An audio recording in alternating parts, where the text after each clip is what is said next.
Hi friends, welcome to our channel. Rammurthy మనోహరిని చంపేస్తాని బెదిరిస్తూ ఉంటాడు. నీకేం తెలుస్తుంది కన్న తండ్రి బాధ? నువ్వు ఒక కూతుర్ని కానీ ఇలా తప్పిపోయి ఉంటే అప్పుడు తెలిసేది నీకు ఆ బాధ అని చెప్పడంతో మనోహరి తన కూతురికి జన్మనివ్వటం అవన్నీ గుర్తుకు వచ్చి ఒక్కసారాగా మౌనంగా అయిపోతుంది. అల్లుడు గారు అని గట్టిగా అరుస్తూ ఉంటాడు రామ్మూర్తి. బాగి అంటుంది, నాన్న ఆయన ఇంట్లో లేరు నాన్న అని చెప్పటంతో ఓహో ఎక్కడికి వెళ్ళిపోయారమ్మా, నేను వస్తాను నిలదీస్తానని తెలిసి నా నుంచి తప్పించుకొని వెళ్ళిపోయారా అల్లుడు గారు, ఎక్కడున్నారు అని అడుగుతూ ఉంటాడు. ఇక ఇంతలో రాథోడ్ ఎక్కడికి వెళ్ళారు మీ సారు, మా అల్లుడు అని అడుగుతూ ఉంటాడు. ఇక రాథోడ్ కూడా మౌనంగా ఉండిపోతాడు. చెప్పు రాథోడ్, ఆయన ఎక్కడికి వెళ్ళారు, నీకు నిజం తెలుసా అని అడుగుతూ ఉంటాడు. ఇక అయినా రామ్మూర్తి మౌనంగా ఉండిపోతాడు. అడుగుతుంది గుప్తాని, ఎందుకు గుప్తా గారు రాథోడ్ అలా మౌనంగా ఉండిపోయాడు, రాథోడ్కి తెలుసా అని అడుగుతూ ఉంటుంది. అతగాడు నీ పతిదేవుడి సేవకుడు కదా, నిజం దాచిపెడుతున్నాడు, అది స్వామి భక్తి, నిజము తెలిసినా చెప్పడు అని అనటంతో ఇక ఆశ్చర్యంగా చూస్తూ ఉండిపోతుంది. అమ్ము అడుగుతూ ఉంటుంది. ఇక మిస్సమ్మ కూడా అడుగుతూ ఉంటుంది, రాథోడ్ నీకు నిజం తెలుసా, ఆయన ఎందుకు నిజం దాస్తున్నారు నాన్న దగ్గర, ఎవరు రాథోడ్ అని అడుగుతూ ఉంటాడు. అయినా మౌనంగానే ఉంటాడు. అమ్ము అంటుంది, నిజం తెలిస్తే చెప్పు రాథోడ్ అని అడుగుతూ ఉంటుంది. నిజంగా డాడీకి నిజం తెలిస్తే చెప్పు రాథోడ్, డాడ్ తప్పు చేసిన వాళ్ళు అవుతారు, డాడీ ఎప్పుడు తప్పు చేయరు కదా అని అంజు అడుగుతూ ఉంటుంది. అయినా మౌనంగానే ఉంటాడు. ప్లీజ్ రాథోడ్ చెప్పు రాథోడ్, నీకు దండం పెడతాను అని రామ్మూర్తి దండం పెట్టి మరీ అడుగుతూ ఉంటాడు రాథోడ్ని. ఇక అప్పుడు నిర్మల అంటుంది, రాథోడ్ నీకు నిజం తెలిస్తే చెప్పు రాథోడ్, పాపం అన్నయ్య చాలా బాధపడుతున్నారు కదా, ఇంతకీ అమర్ ఎక్కడికి వెళ్ళాడు అని అడుగుతూ ఉంటుంది. ఇక అయినా రామ్మూర్తి అడుగుతూ ఉంటాడు, ప్లీజ్ రాథోడ్ 30 ఏళ్ళుగా ఎదురు చూస్తున్నాను నా కూతురు కోసం, ఇక నాకు ఎదురు చూసే ఓపిక లేదు రాథోడ్, నీకు దండం పెడతాను చెప్పు రాథోడ్ అని చేతులు జోడించి మరీ దండం పెట్టి రాథోడ్ని అడుగుతూ ఉంటాడు. రాథోడ్ రామ్మూర్తి చేపట్టుకుని, రండి సార్ నిన్ను సార్ దగ్గరికి తీసుకువెళ్తాను రండి సార్ అంటూ ఇక రామ్మూర్తిని తీసుకొని కారులో వెళ్తూ ఉంటాడు అమర్ దగ్గరికి. బాగికి ఏం అర్థం కాదు, అంటే రాథోడ్ ఎక్కడికి తీసుకువెళ్తున్నాడు అని ఫాలో అవుతూ మిస్సమ్మ కూడా రాథోడ్ వెనకాలే ఆటో మాట్లాడుకొని కారు వెనకాల ఫాలో అవుతూ వెళ్తూ ఉంటుంది. సదాశివం చెప్తూ ఉంటాడు, అమర్ నిజం దాచాడు అంటే దాని వెనక ఏదో బలమైన కారణమే ఉండి ఉంటుంది, లేకపోతే అమర్ ఇలాగా నిజాన్ని దాయడు అని అనుకుంటూ ఉంటారు. మిస్సమ్మకి కూడా గుర్తుకు వస్తూ ఉంటుంది, ఈయన ఏదో దాస్తున్నారు, ఎందుకు దాస్తున్నారు తెలుసుకోవాలి అని వెళ్తూ ఉంటుంది. అక్కడ గుప్తాని అడుగుతూ ఉంటుంది, ఏంటి గుప్తా గారు నా దగ్గర ఏం దాస్తున్నారు అని అడుగుతూ ఉంటుంది. నేను నిజం ఎందుకు దాస్తాను బాలిక, నేను చిత్ర విచిత్ర గుప్తులు వారునము, మేమెందుకు నిజాన్ని దాస్తాము అని కవర్ చేస్తూ ఉంటాడు. ప్లీజ్ గుప్తా గారు ఏం నిజాన్ని దాస్తున్నారో నాకు చెప్పండి అని అడుగుతూ ఉంటుంది.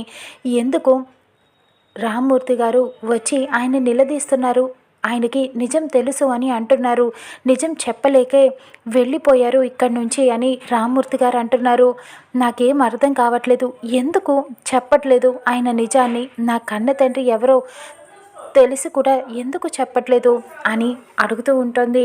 కానీ గుప్తా తెలుసుకొని ఎవరు ఏమీ సంతోషంగా ఉండరు బాలిక, గతాన్ని తెలుసుకోవటం వల్ల ఏమి ఉపయోగము అని అడుగుతూ ఉంటాడు. లేదు గుప్తా గారు చెప్పండి అని అడుగుతూ ఉంటుంది. ఎందుకమ్మా ఈ 3 రోజులు సంతోషముగా ఉండు బాలిక, ఇవన్నీ ఎందుకు నీకు అని అడుగుతూ ఉంటాడు. సంతోషమా, ఎలా ఉంటుంది సంతోషం, నేను 3 రోజుల్లో నా కుటుంబాన్ని నా పిల్లల్ని వదిలి వెళ్ళిపోతున్నందుకు సంతోషంగా ఉండాలా, లేకపోతే ఆ మనోహరి ఎలాంటిదో తెలిసి కూడా నా కుటుంబానికి ఏం చేస్తుందో నాశనం చేస్తుందని తెలిసి కూడా నేను వెళ్ళిపోతున్నానని సంతోషపడాలా, లేకపోతే నా కన్న తల్లిదండ్రులు ఎవరో తెలుసుకోవాలని ఉన్నా తెలియటం లేదు నాకు, ఆయన ఎందుకు దాస్తున్నారు, దేనికి సంతోషంగా ఉండాలి గుప్తా గారు అని అడుగుతూ ఉంటుంది. నన్ను ఆయన దగ్గరికి తీసుకువెళ్ళండి గుప్తా గారు ప్లీజ్ అని అడుగుతూ ఉంటుంది. తెలిసినచో నీవు చాలా బాధపడతావు బాలిక అని హెచ్చరిస్తూ ఉంటాడు. అయినా పర్వాలేదు ప్లీజ్ గుప్తా గారు అని గుప్తా కాళ్ళ మీద పడి మరి బ్రతిమలాడుతూ ఉంటుంది అరు. ఇక లెమ్ము బాలిక అంటూ గుప్తా కూడా బాధపడుతూ ఉంటాడు. అరు బాధని చూడలేకపోతాడు. నీవు తెలుసుకున్నచో చాలా బాధపడతావు, నీవు ఎన్నటికీ ఈ విషయమును మర్చిపోలేవు అని చెప్పి హెచ్చరిస్తూ ఉంటాడు. అయినా పర్వాలేదు గుప్తా గారు ప్లీజ్ నన్ను ఆయన దగ్గరికి తీసుకువెళ్ళండి అని చెప్పడంతో ఇక గుప్తా సరే రమ్ము బాలిక అంటూ అమర్ దగ్గరికి తీసుకువెళ్తూ ఉంటాడు. అక్కడ రాథోడ్ రామ్మూర్తిని అమర్ దగ్గరికి తీసుకువెళ్తూ ఉంటాడు. కారులో వెనకాతలే మిస్సమ్మ ఆటోలో ఫాలో అవుతూ వెళ్తూ ఉంటుంది. ఈయన ఎక్కడున్నారు, ఎక్కడికి తీసుకువెళ్తున్నాడు రాథోడ్ అంటూ వెళ్తూ ఉంటారు. ఒక చోట అమ్మఒడి ఆశ్రమం దగ్గర కారు ఆగుతుంది.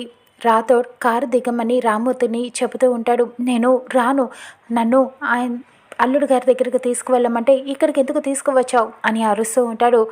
రండి సార్, 30 ఏళ్ల క్రిందట మీ కథ ఇక్కడే మొదలైంది, ఇప్పుడు ఇక్కడే ముగింపు చెప్పబోతున్నారు మా సారు, మిమ్మల్ని తీసుకురమ్మన్నారు ఇక్కడికే అని రమ్మని చెబుతూ ఉంటాడు.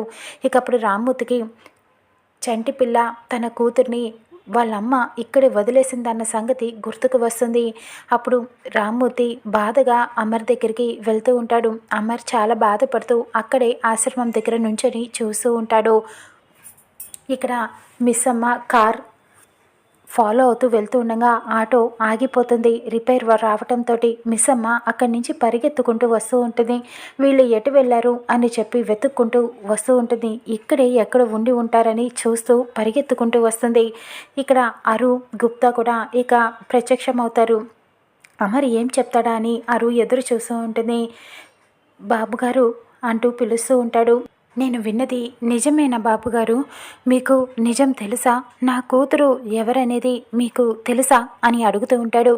అవును అని తల ఊపుతూ ఉంటాడు అమర్. ఇకప్పుడు రామ్మూర్తి చెప్పండి బాబుగారు, 30 ఏళ్లుగా ఎదురు చూస్తున్నాను, నా కూతురు ఎవరన్నది చెప్పండి బాబుగారు, ఈవేళ మీ మౌనం వీడాల్సిందే, చెప్పండి దయచేసి చెప్పండి, ఇన్నాళ్ళు మా అమ్మ మోసం చేసింది నన్ను, నేను మిమ్మల్ని మా అమ్మ కంటే ఎక్కువ నమ్మాను బాబుగారు, విధి మా అమ్మ నా తలరాత అన్నీ నాకు బాధ పెట్టాయి, అన్నిటినీ నమ్మి మోసపోయాను, కానీ మీరు మోసం చేస్తున్నారంటే నేను నమ్మలేకపోతున్నాను బాబుగారు, అందరికంటే ఎక్కువ నమ్మింది మిమ్మల్నే, కానీ మీరు ఇలా మోసం చేస్తారని అనుకోలేదు, నాకు నిజం చెప్పండి బాబుగారు, ఇక నాకు వేచి చూసే ఓపిక లేదు బాబుగారు, నా కన్నీళ్ళు మీకు కనిపించట్లేదా, చెప్పండి బాబుగారు, దయచేసి ఈరోజు ఖచ్చితంగా మీరు నిజం చెప్పి తీరాల్సిందే, మీకు నా కూతురు గురించి నిజం దాచే హక్కు ఎక్కడిది బాబుగారు అని ప్రశ్నిస్తూ ఉంటాడు. ఇకప్పుడు రాథోడ్కి కోపం వచ్చి, రామ్మూర్తి గారు హక్కు ఎక్కడిదా, ఆయనకి కాకుండా హక్కు ఇంకెవరికి ఉంటుంది అని చెప్పి ప్రశ్నిస్తూ ఉంటాడు.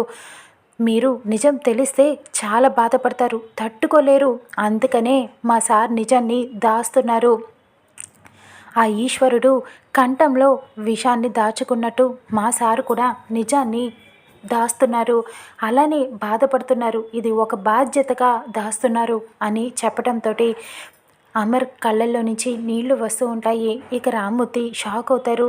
బాబుగారు మీ కళ్ళల్లో నీళ్ళ, చెప్పండి బాబుగారు ప్లీజ్ అని చెప్పి అమర్తో కావాలని రామ్మూర్తి మీద ఒట్టు వేయించుకుంటాడు. మీరు ఈరోజు నిజం చెప్పి తీరాల్సిందే బాబుగారు, నా కూతురు ఎవరన్నది చెప్పాల్సిందే, మీరు చెప్పకపోతే నేను చచ్చినంత ఒట్టే అని చెప్పి నిలదీస్తూ ఉంటాడు. ఇక అరు ఆశ్చర్యపోతుంది. ఆయన ఎందుకు నిజాన్ని ఇంతలా దాస్తున్నారు అని చెప్పి అడుగుతూ ఉంటుంది. ఇప్పుడు వినటానికి సిద్ధంగా ఉండు బాలిక, నీ గతం తెలుస్తుంది అని గుప్తా చెప్తూ ఉంటాడు. మిస్సమ్మ వీళ్ళని వెతుక్కుంటూ అమర్ దగ్గరికి వస్తూ ఉంటుంది. అరు అక్కడే ఉందన్న విషయం అమర్కి అర్థమవుతూ ఉంటుంది. అరుని చూస్తున్నట్టుగాని అలా చూస్తూ ఉంటాడు. ఇక అరు ఆశ్చర్యపోతుంది.